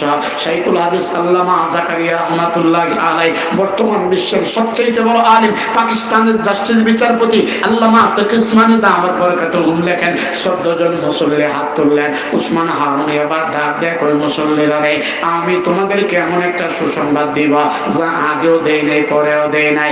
বলে, কি সুসংবাদ? বলে, সুসংবাদটা হইল তোমরা আমার পিছনে যারা এশারের নামাজ জামাতে পড়ছো, আবার আমার পিছনে তোমরা যারা ফজরের নামাজ জামাতে পড়বা, তোমরা সবাই জান্নাতি। সুবহানাল্লাহ। বুঝতে পার ইন্টারভিউ চলতেছে, ইন্টারভিউ। জান্নাতের মালিক উসমান হারুনি না, ইন্টারভিউ চলতেছে। তবে সত্য হলো এই কথাটা যদি বাহিরে প্রকাশ করা তাহলে তুমি কিন্তু জাহান্নামী হয়ে যাইবা। একজন করে বলেন, উস্তাদজি আমি বলবো না, বলে জাহান্নামী হতে চায় না। এই কথা বলে সবাই যার যার বাসায় চলে গেলেন। সারা রাত চলে যায়। যেই মাত্র মসজিদের মিনার থেকে মুয়াজ্জিনের মাইকের আওয়াজ আসলো, আসসালাতু খায়রুম মিনান নাওম, আসসালাতু খায়রুম মিনান নাওম। উসমান হারুনি ফজরের ইমামতি করার জন্য মসজিদের ভিতরে গেলেন। গিয়া দেখেন মসজিদ পড়া মুসল্লি, বারিন্দা পড়া মুসল্লি, শুধু মুসল্লি আর মুসল্লি। ফজরের নামাজের ইমামতি কইরা ডাইনে বামে সালাম ফিরে বলেন, এর মুসল্লিরা আমার পিছনে এশারের নামাজ কারা পড়ছিল? হাত তোলা। 14 জন মুসল্লি আবার হাত তুললেন। আমি কি বলছিলাম মনে আসেনি? মনে যদি থাকে এত মুসল্লি করতে খাইলা, অবশ্যই তোমরা কেউ না কেউ এই কথাটা বাহিরে প্রকাশ করছা। একজন করে বলেন, উস্তাদজি আমি বলি নাই। এমন করে 13 জন শেষ হয়ে গেলেন। বাকি রইলেন মাত্র একজন, যার নাম খাজা মঈনুদ্দিন চিশতি আজমিরি রহমাতুল্লাহ আলাই। উস্তাদ ডাকলেন, ডাইকা বলেন, মঈনুদ্দিন তাহলে এই কথাগুলি তুমি বাইরে প্রকাশ করছো? বলে, উস্তাদজি আমার ভুল হয়ে গেছে, মাফ করে দেন, এই কথাগুলি আমি প্রকাশ করছি। কেন করলা? উস্তাদজি আপনি যখন বলেছিলেন যারা এশারের নামাজ জামাতে পড়ছে আবার যারা ফজরের নামাজ জামাতে পড়বে তারা সবাই জান্নাতি, তখন আমার মনে একটা ধারণা ধারণা ছিল আমার এলাকার সমস্ত মানুষগুলো যদি ফজরের নামাজ পড়ে জান্নাতে চলে যায়, আমি একা বলা অপরাধের কারণে যদি জাহান্নামে চলে যায়, আমার কোনো অসুবিধা নাই, আমার এলাকার সমস্ত মানুষ তো জান্নাতে যাইতে পারবে। এই জন্য আমি রাতের বেলা ঘুমাই নাই, সবার এটাই কাটাই মসজিদের ভিতরে নিয়ে আসছে। উস্তাদ উসমান হারুনি আবার ডাক দিয়া কয়, খাজা মাইনুদ্দিন চিশতি আয় আয় আমার বুকে আয়। বুকের ভিতরে জড়ায় দয়রা কপালের মধ্যে চুমাকায় আর বলতে থাকে, আরে আমার মুসল্লিরা, আরে আমার ভক্তরা, জান্নাতের মালিক আমি না, জাহান্নামের মালিকও আমি না। আমি একটা ইন্টারভিউ দিতে চাইছিলাম, কে একা একা জান্নাতে যেতে চায় আর কে সবাই নিয়ে একসাথে জান্নাতে যেতে চায়। আমার ইন্টারভিউর ভিতরে খাজা মাইনুদ্দিন চিশতি আজমেরি রহমাতুল্লাহ আলাইহি 100 নাম্বার পাস করে ফেলেছে। তোমাদের সাক্ষী রেখে আমি আমার খেলাফতের পুরো দায়িত্ব খাজা মাইনুদ্দিনের হাতে অর্পণ করে দিলাম। খাজা মাইনুদ্দিন ওই ব্যক্তি যার একটা বক্তব্যের পরে ভারতবর্ষে হাজার হাজার অমুসলিম কালিমা পড়ে মুসলমান হয়ে গিয়েছিল। এজন্য যে কথা বলতেছিলাম, বন্ধু কাকে বানাবেন? বন্ধু তো তাকে বানাবেন যেই বন্ধুর সম্পর্ক আল্লাহর মসজিদের সাথে। বন্ধু তাকে বানাবেন যেই বন্ধুর ভিতরে আল্লাহর ভয় আল্লাহ ঢোকায়া দেয়। এজন্য সব কথার মূল কথা হলো, আজকে যদি জাহান্নামের আগুন থেকে বাঁচতে চান, আল্লাহ তাআলার বিধানের কোনো বিকল্প নাই। এজন্য মা ভালো, সন্তান ভালো, বাবা ভালো, সন্তান ভালো। খাজা কুতুবউদ্দিন বখতিয়ার খাকের নাম অনেকেই শুনছেন, সাধারণ কোনো আল্লাহর ওলি না। খাজা কুতুবউদ্দিন বখতিয়ার খাকি মরবার আগে সন্তানগুলিকে বলে গেছে, আরে আমার সন্তানেরা, আমার যখন মরণ হয়ে যাবে, যেই কোনো মেয়াসাব দিয়া, যেই কোনো মৌলবী দিয়া আমার জানাজা তোমরা পড়ায়ও না। 4টা গুণ বলা কোনো মৌলবী মেয়াসাব যদি পাওয়া যায়, তারে দিয়ে আমার জানাজা পড়াইবা। না পাওয়া গেলে লাগবে না, এমনি দাফন করে দিও। সাধারণ মোল্লা থেকে জানাজা না দিয়ে এমনি দাফন করে দিলে আরো ভালো। খাজা মাইনুদ্দিন চিশতির কথা তো বললাম, দিলের কান লাগায় শুনলেন। খাজা কুতুবউদ্দিন বখতিয়ার খাকের ইন্তেকাল হয়ে গেল। সন্তানগুলি গোসল করায়া, লাশটা কাফন দাফন করায়া জানাজার জন্য মাঠে নিয়ে গেলেন। আমি তো খাজা কুতুবউদ্দিন বখতিয়ার খাকের জানাজার নামাজ দেখি নাই। গত বাংলাদেশের মানুষ গত কিছুদিন আগে শরীফ ওসমান হাবিবের জানাজার নামাজ দেখছেন। আমাদের 3 বারের সাবেক প্রধানমন্ত্রী আপসন্নেত্রী দেশনেত্রী বেগম খালেদা জিয়ার জানাজার নামাজ দেখছেন। এতে করে অনুমান করা যায় হাজার হাজার হাজার হাজার মুসল্লি। এমন সময় সন্তানগুলি মায়ের খাতে নিয়ে বলতেছেন, এরে বাবার মুসল্লিরা, এরে বাবার ভক্তরা, আমার বাবা মরবার আগে বইলে গেছে 4টা গুণ ওরা কোনো মানুষ যদি পাওয়া যায়, তারে দিয়ে আমার জানাজা পড়াইবা। না পাওয়া গেলে লাগবে না, এমনি দাফন করে দিও। বলে কি 4টা গুণ? এর ভিতরে নাম্বার 1, যার জীবনে কোনোদিন তাকবীরে উলা পর্যন্ত ছুটে নাই। তাকবীরে উলা কারে কই অনেকে জানেনই না। ইমাম সাহেব আল্লাহু আকবার করে নিয়ত বানছেন, সাথে সাথে আপনিও বানছেন, নামাজ কাজা হবে দূরের কথা। যার জীবনে কোনোদিন তাকবীরে উলা ছুটে নাই, এমন কেউ থাকলে আমার বাবার জানাজার ইমামতি করতে পারবা। 2 নাম্বার গুণ হলো, যার জীবনে কোনোদিন তাহাজ্জুদের নামাজ কাজা হয় নাই। তাহাজ্জুদের নামাজ তো অনেকে চিনিও না, খায় না, মাথা দেয়। তাহাজ্জুদের নামাজ তো ওই নামাজ যেই নামাজের মাধ্যমে বান্দা আল্লাহর খুব কাছাকাছি চলে যায়, আল্লাহর খুব কাছাকাছি চলে যায়। ব্যাখ্যা দেওয়ার টাইম নাই। 3 নাম্বার গুণ হলো, যার জীবনে কোনোদিন শখের জিনা পর্যন্ত করে নাই। 4 নাম্বার গুণটা আরো কঠিন, যার জীবনে কোনোদিন আসরের সুন্নত নামাজ পর্যন্ত কাজা হয় নাই। এই এলান যখন করে দিলেন, সমস্ত মুসল্লিরা নিচের দিকে মাথা দিয়ে আমলনামা তালাশ করতেছেন। কেউ সাহস পাচ্ছে না, কেউ সাহস পাচ্ছে না। এমন সময় সন্তানগুলি লাশের খাটুরি তুলতেছেন, জানাজা ছাড়াই দাফন করে দিবে। এমন সময় সামনের কাতা থেকে একজন মুসল্লি দাঁড়ায় কয়, এ সন্তানেরা, তোমার বাবার লাশটা নামাও, নামাও, আমি তোমার বাবার জানাজার নামাজের ইমামতি করবা। আল্লাহু আকবার, আল্লাহু আকবার। উনি কোনো আলেম না, কোনো মুফতি না, কোনো মুহাদ্দিস না, আমার মতো বেআমলি বক্তাও না। উনি ছিলেন তখনকার সময়ের দিল্লির বাদশা, যার নাম ছিল বাদশা শামসুদ্দিন আলতামাস রহমাতুল্লাহি আলাইহি। সন্তানগুলি যখন লাশটা নামাইলা, শামসুদ্দিন আলতামাস চেহারা থেকে কাফনের কাপড়টা সরায়া কপালের মধ্যে চুমা খায় আর বলতে থাকে, খাজা কুতুবউদ্দিন বখতিয়ার খাকি, তুমি মইরা গিয়া কেন আমার আমলগুলি মানুষের কাছে প্রকাশ করে গেলা? প্রকাশ যেহেতু করছাই, তুমি কিন্তু আমার ছাড়া জান্নাতে যাইতে পারবা না। সুবহানাল্লাহ, সুবহানাল্লাহ। তাহলে এতগুলো কথা আমি কেন বললাম জানেন? আল্লাহ পাক আমার তাআলা দাওয়াতকৃত সূরাতুল ফুরকানের এই আলোচ্য বিষয়ের ভিতরে যেই জিনিসটা বুঝাইতে চাই, বন্ধু বানাইবান এমন একজন মানুষকে যেই বন্ধুর সম্পর্ক আল্লাহর ঘরের সাথে, বন্ধু বানাইবান তাকে যেই বন্ধু তোমাকে জান্নাতের দিকে নিয়ে যাবে, জাহান্নামের দিকে না। উকবা ইবনে আবি মুয়িতের কথা বলতেছিলাম। আল্লাহর নবী কালিমা দাওয়াত দিলেন, কালিমা গ্রহণ করলেন, খাবার ভক্ষণ করলেন। বন্ধু আয়েশা বলতেছে, কি রে তুই বলে মুহাম্মদের কালিমা গ্রহণ করছ? উকবা ইবনে আবি মুয়িত বলে, না না আমি গ্রহণ করছি, এটা পলিটিক্যাল কালিমা, আসল কালিমা না। বলে পলিটিক্যাল কালিমা আবার কি কালিমা? বলে এখন কালিমা না পড়লে মুসলমানের নবী আমার ঘর থেকে খাবার না খেয়ে চলে যাবে, এটা আমার জন্য সবচেয়ে লজ্জাজনক বিষয়। এই জন্য আমি কালিমা পড়ছি, খাইছি। বন্ধুরা পরামর্শ দেই, সত্যি সত্যি যদি পলিটিক্যাল কালিমা পড়ে তাহলে আমরা দেখতে চাই যেই হাত দিয়া মুসলমানের নবীকে খাওয়াইছ, যেই মুখ দিয়া দাওয়াত দিছ, এই মুখ দিয়া মুসলমানের নবীর সামনে গিয়া মুখ বরাবর থুতু নিক্ষেপ করবে। উকবা ইবনে আবি মুয়িত বলেন, কোনো অসুবিধা নাই, দল বল নিয়ে একসাথে আমার নবীর কাছে যাইতেছে।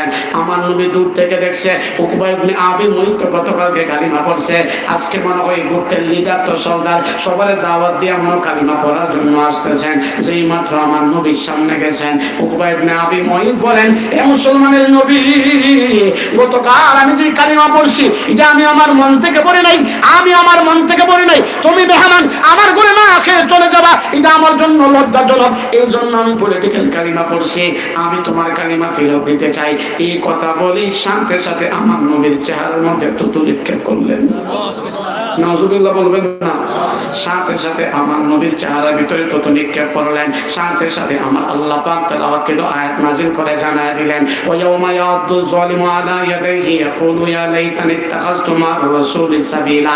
কাফির বেঈমান উকবা ইবনে মুয়িত তখন বলতেছেন, আমার মনে চাইতেছে আমার জিহ্বা দিয়া, আমার দাঁত দিয়া আমার হাতের মধ্যে কামড়ায়, বলি কেন এই বন্ধুর কথা গ্রহণ করলাম, আজকে আমার দুনিয়া বরবাদ, আখিরাত বরবাদ। এজন্য আল্লাহর কসম করে পায়ের নিচে দুইটা হাত রেখে বলতেছি, যদি সত্যিকার বন্ধু বানাইতে পারেন, এই বন্ধু দুনিয়াতে সম্মানী বানাবেন, মরার পরে বন্ধু সাথে নিয়ে জান্নাতে চলে যাবে। এজন্য বলেন না বন্ধু বানাবেন গাঁজাখোর মদখোর না নামাজিকে। সম্মানিত সুধী, এজন্য সারা অঙ্গে ব্যথা, ওষুধ দিব কোথায়? এজন্য বিজ্ঞ উলামায়ে কেরামকে মঞ্চে বসায়া আমার মতো অযোগ্য নালে কথা বলার মতো কোনো যোগ্যতাই রাখে না, কিন্তু এরপরও আমার ভাইরা দাওয়াত দিয়েছেন। আমি অসুস্থ, বারবার যোগাযোগ রক্ষা করে ছেড়েছেন। বাড়ি আমার ব্রাহ্মণবাড়িয়া, কর্মস্থল ঢাকা, প্রায় 8-9 ঘন্টা। বর্তমান বাংলাদেশের ভিতরে সবচেয়ে মারাত্মক একটি খারাপ রাস্তা ঢাকা টু সিলেট, বিভিন্ন জায়গায় কাজ হচ্ছে, তো এই জন্য আসতে যে কি পরিমাণ কষ্ট এটা ওয়াজ করে বোঝানো যেত না। একবার যাইবেন তখন বুঝবেন, এটা ওয়াজ করে বোঝানো যেত না। এরপরে দাওয়াত দিচ্ছেন, চলে আসছি। এখন আমি আপনাদের সামনে 2-3 মিনিটে দামি একটা ওয়াজ করবো। ওয়াজটা এত দামি, ওয়াজটা এত দামি, আমি আমার মালিকের কসম করে বলছি, যদি এই ওয়াজটা শোনার পরে আজকে থেকে আমল শুরু করতে পারেন, আল্লাহর কসম আমার আল্লাহ দুনিয়াতে সম্মানী বানাবেন, মরার পরে বিনা হিসাবে জান্নাত দান করবেন। দামি ওয়াজটা শুনবেন তো ইনশাআল্লাহ? সবাই রেডি? সবাই ঘুমাইতেছেন নাকি? মোবাইল কিন্তু দামি ওয়াজ তো, এই জন্য একটু কেয়ারফুল করে নিলাম। বলেন, সত্যি মালিকের কসম করে বলছি, ওয়াজটা এত দামি, ওয়াজটা এত দামি, শুনবেন, আমল করবেন, দুনিয়ার জিন্দেগিতে আল্লাহ পাক সম্মানের চেয়ারে বসাবেন, মরার পরে বিনা হিসাবে জান্নাত দান করবেন। দামি ওয়াজটা হলো এই একজন মানুষের পা থেকে নিয়ে মাথা পর্যন্ত 3.5 হাত বডির ভিতরে সবচেয়ে দামি মূল্যবান একটা জিনিসের নাম কলম। কি বলেন? একজন মানুষের 3.5 হাত বডির ভিতরে সবচেয়ে দামি মূল্যবান একটা জিনিসের নাম, সবাই একটু বলেন না, একটু আওয়াজ করে বলেন না। কল, শুদ্ধ কল, আমরা কই কলব। এই কলবটা যদি সুস্থ থাকে মানুষটা সুস্থ, কলব যদি অসুস্থ হয়ে যায় মানুষটা অসুস্থ। মাথা ব্যথা করতেছেন, বিয়ানীবাজার ফার্মেসি থেকে প্যারাসিটামল খাইছেন, আল্লাহ চাইলে এই উসিলাই ভালো করে দিতেও পারে, কিন্তু কলব যে রোগের কারণে অসুস্থ হয়, এটা কি প্যারাসিটামল দিয়ে ভালো হবে? এই জন্য কলবটাকে কেমনে সুস্থ করবেন? আমি দামি একটা মেডিসিন, একটা ওষুধের কথা এখন বলবো।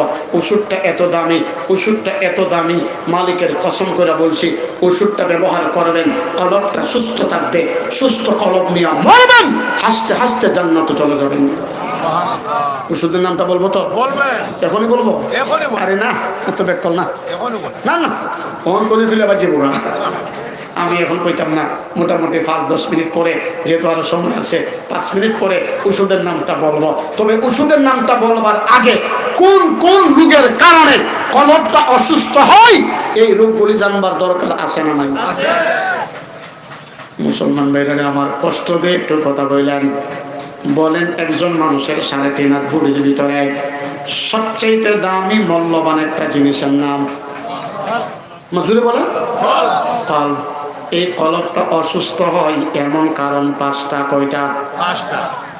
এর ভিতরে 1 নাম্বার, যারা সাদাকে সাদা বলে না, কালোকে কালো বলে না, সমাজের ভিতরে যারা টাকার বিনিময়ে বিচার উল্টা দিকে ঘোরায় দেয়, বুঝবেন তাদের কলবটা কি না সুস্থ না অসুস্থ। রোগান্বিত ব্যাখ্যা দেওয়ার টাইম নাই। কলব রোগান্বিত হওয়ার 2 নাম্বার কারণ হারাম উপার্জন। হারাম উপার্জন শুধু টাকা টাকা হইলেই চলে, এটা হালাল না হারাম এই পার্থক্য যারা করে না, বুঝবেন তাদের কলবটা সুস্থ না অসুস্থ, রোগান্বিত। কলব রোগান্বিত হওয়ার 3 নাম্বার কারণ যাকাত ফরজ হয়েছে, যাকাত দিতে চায় না, ইমাম সাহেবের কাছে মাসআলা জিজ্ঞা না দিয়া নি বাঁচা যায়। এই অভ্যাস যার কলবের ভিতরে আছে, বুঝবেন তার কলবটা সুস্থ না অসুস্থ, রোগান্বিত। কলব রোগান্বিত হওয়ার 4 নাম্বার কারণ আল্লাহ এবং রাসূলের কথা শুনলে যার কলিজায় আঘাত লাগে, বুঝবেন তার কলবটা সুস্থ না অসুস্থ, রোগান্বিত। কলব রোগান্বিত হওয়ার 5 নাম্বার কারণটা হলো যাদের কলবের ভিতরে আপন মা বাবার চাইতে ডুপ্লিকেট মা বাবার ভালোবাসা বেশি। নিজের মারে মা ডাকে না, নিজের বাবারে বাবা ডাকে না, শ্বশুর শাশুড়ি বাবারে আম্মা আব্বা ডাকতে ডাকতে মুখ ফেনা তুলে না। এই অভ্যাস যার কলবের ভিতরে আছে, বুঝবেন তার কলবটা সুস্থ না অসুস্থ, রোগান্বিত। এই রোগান্বিত কলবটাকে সুস্থ করার একমাত্র অ্যান্টিবায়োটিক পাওয়ারফুল ওষুধের নাম দরুদ শরীফ। এই কলবটাকে সুস্থ করার একমাত্র অ্যান্টিবায়োটিক পাওয়ারফুল ওষুধের নাম, আরে বলেন না ওষুধের নাম দরুদ শরীফ। এই ওষুধটা নিয়মিত ব্যবহার করবেন, কলবটা সুস্থ থাকবে। রাস্তাঘাটে অযথা অকারণে নিষ্প্রয়োজনে সময় নষ্ট না করে সুযোগটা পাইলেই আর 10 বার পড়ে নেবেন সাল্লাল্লাহু আলাইহি ওয়াসাল্লাম, সাল্লাল্লাহু আলাইহি ওয়াসাল্লাম। এই যে মাহফিল করে বাসায় যাবেন, ঘুমাবেন, ঘুম আসতেছে না, আবার মনে কষ্ট নেন না। অনেকে আবার ঘুম না আসলে হিন্দি গান চালায় শুইনা শুইনা ঘুমা আছে না নাই? আর বিয়ানীবাজারের মানুষ না বাবা, সারা বাংলাদেশের সব মানুষই কি বালা ঘুমাইতেছে না, কিন্তু মোবাইলের ভিতরে গান চালায়া শুইনা শুইনা ঘুমা।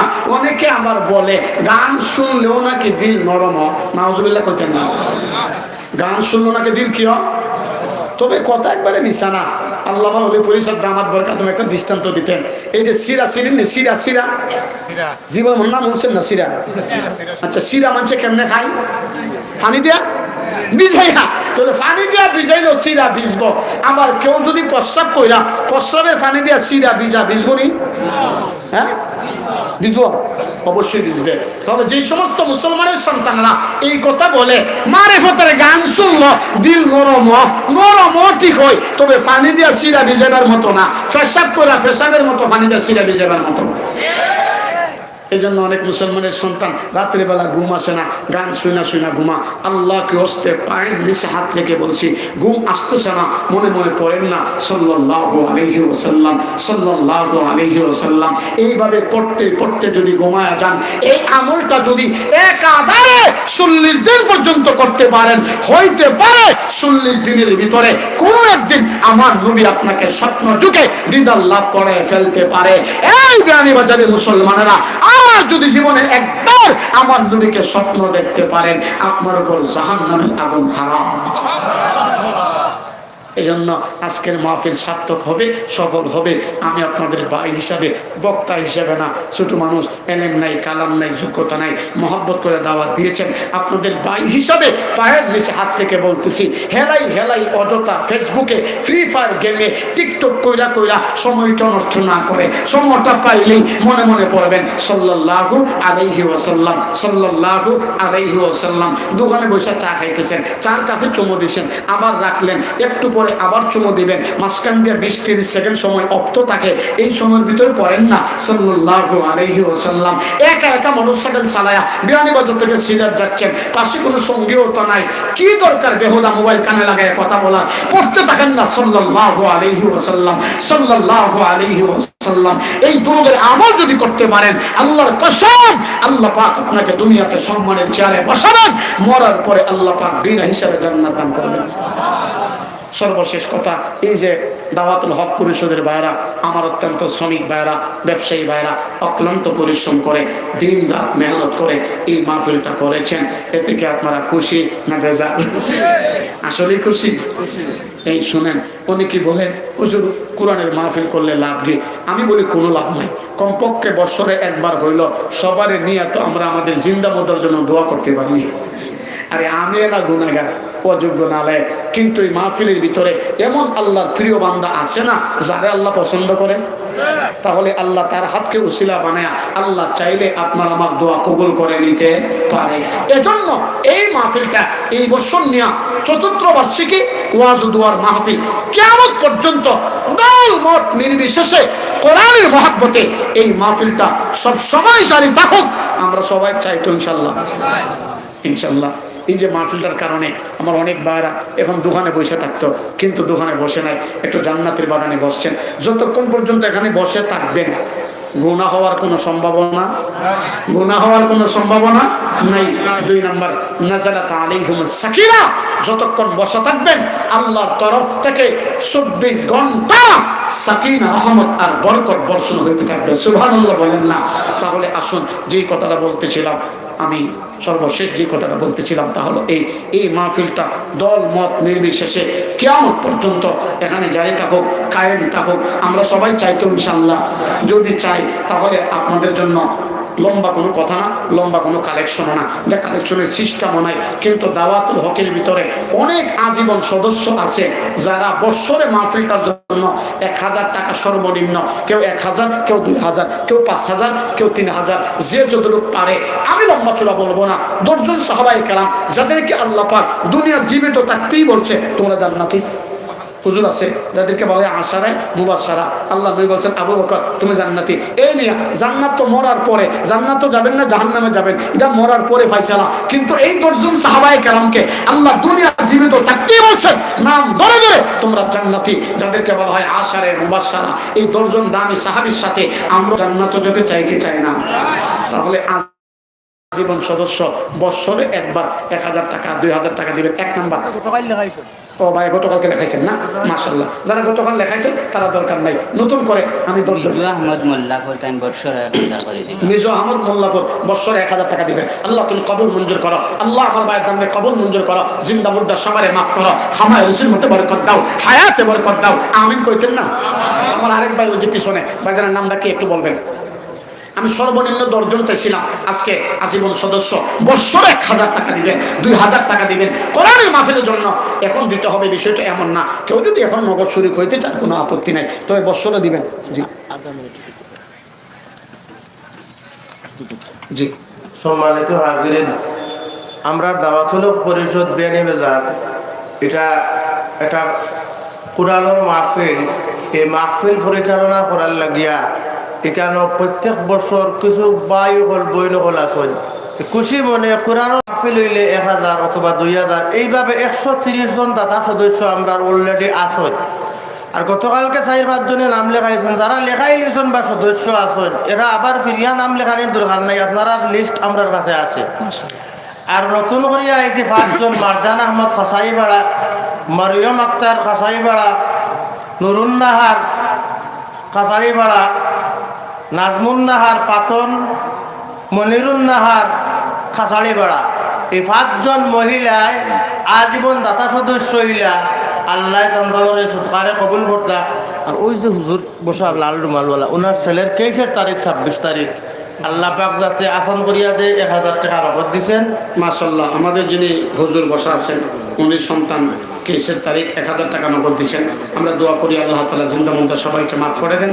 আল্লাহ তাআলা যেন নিরাপদে সুস্থতার সাথে হায়াত বৃদ্ধি দান করেন, আমিন। হাফিজ সাদিক আহমদ 1000 টাকা বৎসরে দিবা। মাশাআল্লাহ, আমার ভাই হাফিজ সাদিক আহমদ ছোট দেশ বছরে 1000 টাকা দিবেন। আল্লাহ কবুল মঞ্জুর করেন, আল্লাহ জিন্দা মুর্দা সবাই মাফ করেন, খামায় রুজির মধ্যে বরকত দেন, আমিন ইয়া রাব্বাল আলামিন। জি তারাবিয়া ভাই ব্রাহ্মণবাড়িয়া ব্রাহ্মণবাড়িয়া, জি, জি। আমার বাড়ি দিবেন, ব্রাহ্মণবাড়িয়া কই থেকে? বছরে 1000 টাকা করে দিবা।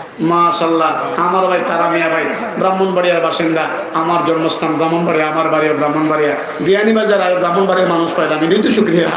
অনেক মানুষ অনেক আছে, আলহামদুলিল্লাহ। আল্লাহ তাআলা প্রত্যেকের ইলমে আমলে হায়াতে বারাকা দান করুক, সকলে বলেন আমিন। আমার ভাই জনাব তারা মিয়া আমার মাটির সন্তান, উনিও দিয়েছেন 1000 টাকা। সালেহা বেগম কাছাইপাড়া আজীবন 1000 দিবেন। সালাহা বেগম কাছাইপাড়া আজীবনে 1000 টাকা দিবেন, আল্লাহ কবুল মঞ্জুর করেন। মুরব্বির নাম কি? পিয়ারা বেগম কাছাইপাড়া আজীবন 1000 দিবেন। মাশাআল্লাহ, পিয়ারা বেগম খাসাইপাড়া আজীবনে 1000 টাকা, আল্লাহ কবুল মঞ্জুর করেন, জিন্দা মুর্দা সবাই বিবাড়িয়ার মাফ এক করেন। ভাই দিছেন নগদ ও আমরা করে বিবাড়িয়া কিশোর অষ্টগ্রাম কোন গ্রাম? শোনো, আমার নানি বাড়ি হলো কাস্তুর, অত সহজ না। না, কালকে আমার 4 মাহফিল, 2টা হইলো কিশোরগঞ্জ, একটা কুটিয়াদি, একটা লোহাজুরি। রাতের মাহফিল গোলমুকাফর মাদ্রাসায়, সিলেট ঐতিহ্যবাহী মাদ্রাসায় গোলমুকাফর। আমার মাশাআল্লাহ আমাদের কিশোরগঞ্জের একেবারে আমার নানা বাড়ি দেশের মানুষ 500 টাকা দেখেন নগদ দিচ্ছেন। আল্লাহ তুমি কবুল মঞ্জুর করো, ব্যবসা বাণিজ্যের মধ্যে বরকত দাও, হায়াতের বরকত দাও, খামার রিজিকের মধ্যে বরকত দাও। আরেকজনে 200 টাকা, আরেকজন 100 টাকা, আল্লাহ কবুল মঞ্জুর করেন। একজন মুরব্বী 800 টাকা দিচ্ছেন দোয়া। জি, একজন মুরব্বী 100 টাকা দিচ্ছেন, দোয়া চাইছেন, আমরা দোয়া করি আল্লাহ যেন হায়াতে বারাকা দান করেন। আপনার সহসভাপতি মাহমুদুর ভাই বইনে 1000 টাকা মাশাআল্লাহ, সহসভাপতি মাহমুদ রহমান ভাইয়ের বোন 1000 টাকা দিবেন না? দিছেন। দিচ্ছেন, আল্লাহ কবুল মঞ্জুর করেন। একজন মহিলা, 2জন মহিলা 700 টাকা দিছেন। 2জন মহিলা দিচ্ছেন 700 টাকা, আল্লাহ কবুল মঞ্জুর আর করেন। একজন ভাইয়ের নাম ছাড়া 1000 টাকা। আরেকজন ভাই নাম সাড়ে 1000 টাকা, আল্লাহ কবুল মঞ্জুর করেন। আর চিন্তা করতে জি, একজন মহিলা 500 টাকা। আরেকজন মহিলা 500 টাকা, আল্লাহ কবুল মঞ্জুর করেন, জিন্দা মুর্দা সবাই।